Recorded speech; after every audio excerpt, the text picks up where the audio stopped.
In the past 100 years, as these super technologies have been developed in the West, the smashing of atoms, the invention of radio, television, computers, immunology, so forth and so on, data has been arriving about the practices of Aboriginal cultures all over the planet, that they dissolve ordinary realities, ordinary cultural values, through an interaction, a symbiosis, a relationship to local plants that perturb brain chemistry.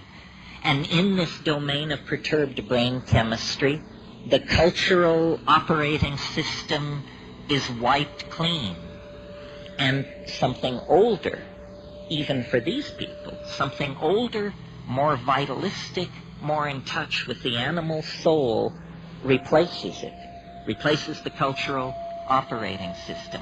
Something not determined by history and geography, but something writ in the language of the flesh itself. This is who you are. This is true nakedness.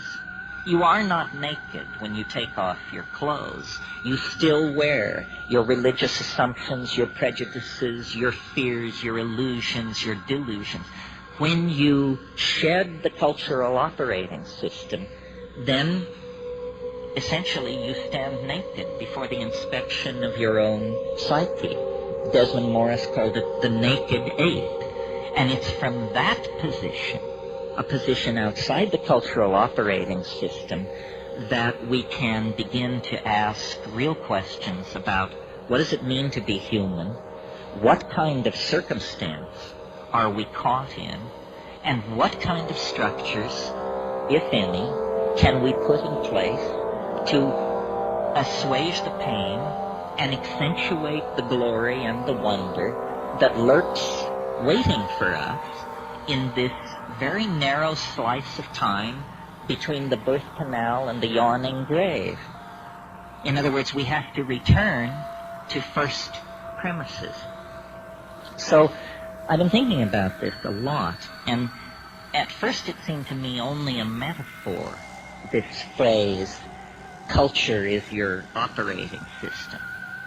But because I travel around a lot and get that jolting experience frequently of, let's say, leaving London on a foggy evening and arriving in Johannesburg 14 hours later to a sweltering day in a city of 14 million on the brink of anarchy, I get to change my operating system frequently.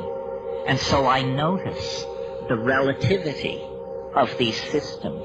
And some work for some things and some for others. For instance, if you are a positivist, if you're running Positivism 4.0, you can't support UFOs. Positivism 4.0 does not support UFOs. If, on the other hand, you're running Urantia Book 5.1 as your operating system, UFOs and a number of other things can get in through the door. That is what we would technically say is a more tolerant operating system, or its plug-in support special effects denied the positivist. Well, it's fun to think this way because it shows you that you don't have to be the victim of your culture. It's not like your eye color or your height or your gender. It's fragile. It can be remade if you wish it to be. And then the question is, well, how does one download a new operating system? Well, first of all, you have to clear some space on your disk. The best way to do this is probably with a pharmacological agent. You think of some while I have a drink of water.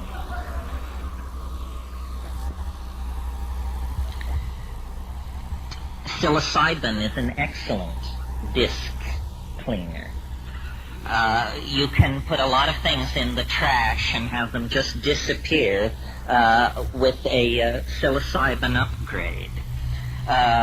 Other pharmacological agents that will clear your disk are ayahuasca And of course, these are gentle clearings of the disk, which take 5, 6, 7 hours.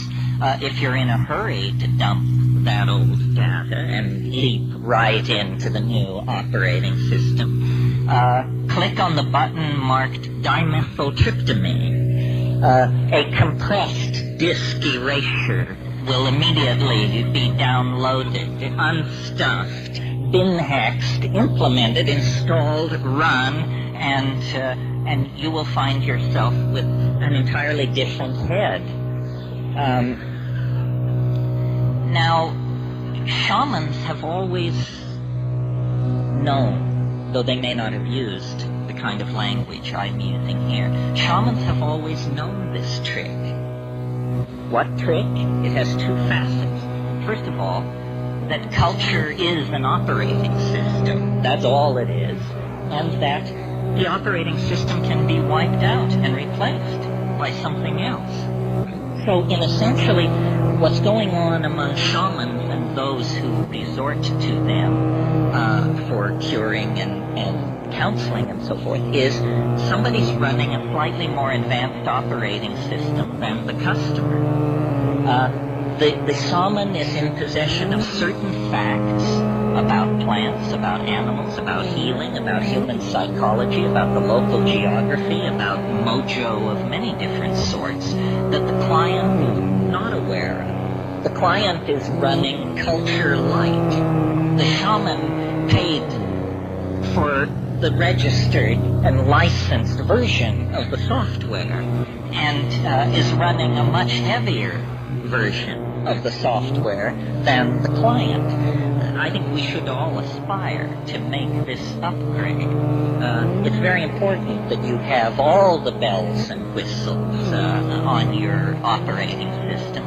Otherwise, somebody is going to be able to get a leg up on you. Well, what's wrong with the operating system that we have? Consumer capitalism 5.0 or whatever it is. Well, it's dumb. It's retro. It's very non-competitive.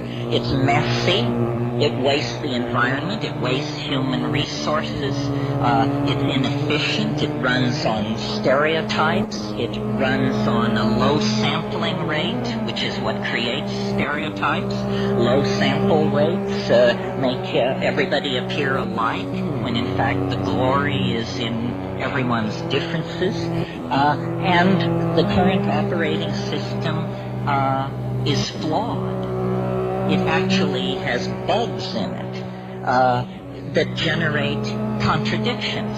Contradictions such as we're cutting the earth from beneath our own feet. We're poisoning the atmosphere that we breathe. This is not intelligent behavior. This is a culture with a bug in its operating system that's making it produce erratic, dysfunctional, malfunctional behavior. Time to call a tech. And who are the techs? The shamans are the techs.